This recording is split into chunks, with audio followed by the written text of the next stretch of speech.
என்னடா பண்ணி வச்சுருக்கீங்க உங்கள் ஆட்சியில்? இதுக்கும் மேலே நீங்களாம் வருவீங்கன்னு நினைக்கிறீங்களா? அதுக்கு முன்னாடி நீங்கள் என்ன பண்ணியிருக்கீங்கன்றத இதை ஃபஸ்ட்டு பாருங்கள். நேற்று கவுண்டம்பாளையத்துல கூட ஒரு 40 குழந்தைங்க வந்து பள்ளி வந்துதான் சொல்றாங்க. அது இன்னும் அவங்களுக்கு தெரியல. அந்த குழந்தைங்க வாந்தி பேதி எடுத்துக்கிட்டு அதுங்க மயக்கமாயி அதுங்கெல்லாம் மருத்துவமனைக்கு போனோம். அதுல 2 செத்து போயிருந்தா குடும்பத்துக்கு ஒரு 5 லட்சம் 3 லட்சம் கொடுத்துரு. உன் வீட்டு குழந்தைங்க இந்த மாதிரி ஒரு வாந்தி எடுத்தா அப்போலா போடலாமா, காவேரி போடலாமா? உங்க குடும்பத்து குழந்தைங்களுடைய உயிரெல்லாம் உயிர், ஏழை வீட்டு குழந்தைங்க உயிர் நான் மயிரா? திருவள்ளூர்ல சாப்பாடு சத்துணவு சாப்பாடு உட்காந்து ஒரு குழந்தை தலைமையில அந்த ஸ்கூலுடைய செவுறு விழுந்து அந்த குழந்தை சாவுது. 3 லட்சம் கொடுக்குறேன், 4 லட்சம் கொடுக்குறேன். இனி அந்த குழந்தையுடைய முகத்தை அந்த தாய் பார்க்க முடியுமா? நடப்போனமா தாண்டா வாழணும் அவன் சாவர வரையில. ஆகாஷ் ஒரு அடிந்தடியில் வழக்கு காவல் எடுத்து கொண்டு போனவரை அடிச்சு கொண்டுட்டாங்கன்னு சொல்லிட்டு 4 நாள் அவங்க குடும்பம் போராடினது. ஏற்கனவே அஜித்குமார் கொலை பண்ணாங்க காவல்துறை, அது வேற திருப்பணத்துல. இது ஆகாஷ். அது எப்படி ஒரு சண்டை, ஒரு சாதாரண ஒரு சண்டை கேஸ்ல இருக்கிறவனே வந்து அது எப்படி போய் கையை ஒடிச்சு காலை ஒடிச்சு மாவு கட்டு போட்டு அப்படி செத்தே போறான். வேற வேற வழக்கெல்லாம் கூட பாக்குறோம். காவல் நிலையத்துல ஒரு வழிக்கு வந்துட்டாரு, பாத்ரூம் வழிக்கு வந்துட்டாரு, மாவு கட்டெல்லாம் போடுறான். அந்த மாவு கட்டை ஏன் ஞானசேகரன் போடல?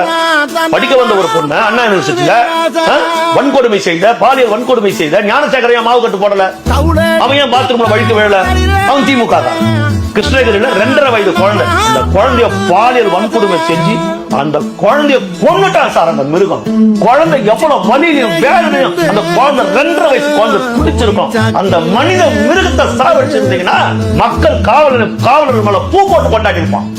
அவன் பாத்ரூம்ல வழிக்க வேலையே, அவன் திமுக, அவன் பாதுகாப்பா சிறையில. இது சட்ட ஒழுங்கு லட்சணமா?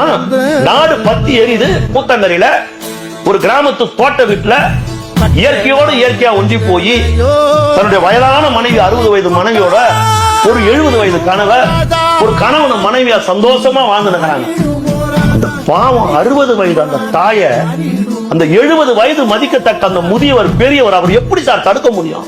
அவர் கண்ணு முன்னாடியே அவர் வாழ்க்கையில கனவு கண்டிருக்க மாட்டார் சார். அவர் கனவுன்னு நினைச்சிருக்க மாட்டார். நம்ம கண்ணு முன்னாடி நம்ம மனைவிக்கு இப்பேற்பட்ட கொடுமையும் அநீதியும் அக்கிரமும் நடக்கும்.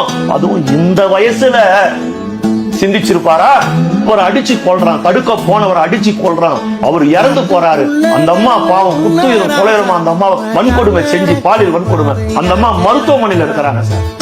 இந்த சாவு அவங்களுக்கு கௌரவமா இல்லாத போச்சு. இப்பேற்பட்ட ஒரு கொடுமைய மனசுல தாங்கி, ஐயோ என்ன நம்பி திருமணம் செய்து வந்தியே, உன்னை இந்த அளவுக்கு பாழ் பண்ணி நாசப்படுத்துறானே, உன்னை என்னால காப்பாற்ற முடியலையே.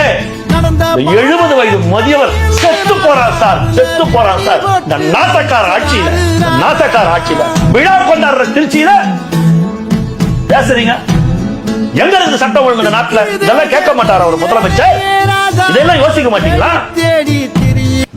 நாசமா போயின்னு நாடே போயினுக்குது.